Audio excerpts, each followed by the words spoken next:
तर मित्रांनो, मागच्या एका व्हिडिओमध्ये तुम्ही बघितलं असाल की आपण ह्यो खेकडे पकडूचो पिंजरो टाकलेलो आणि मस्तपैकी त्याच्यात खेकडे गावलेले.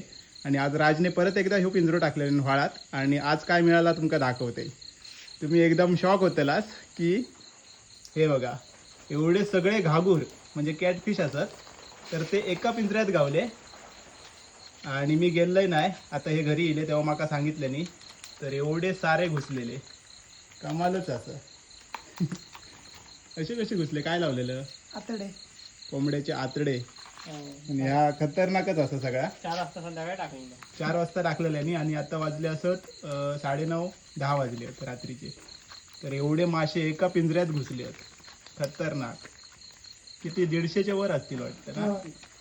100-150 असतील. आणि सगळे घागूर असतात. आमच्याकडे यांना घागूर बोलतात. खतरनाक मासे गावले. बापरे, एवढे घुसले खतरनाक. घरी आणून नको, आता घरी आणायचे. आता गऱ्यावक नको. आमका हेच मासे गावतात गऱ्याहून. आणि ते पण असे अर्ध दिवस काढलो तर 7-8 मिळतात. आणि हे बघा कसले गावले आहेत खतरनाक. काम सोडून आता आम्ही पिंजरे बनवतो. डायरेक्ट पिंजऱ्यात टाकू होय. पिंजऱ्याचं देव आहे. मोठी मोठी साईज आहे रे. माका वाटतं हे चढणीचे असत सगळे ना. चढणीचेच असते सगळे जिवंत असत. ते आता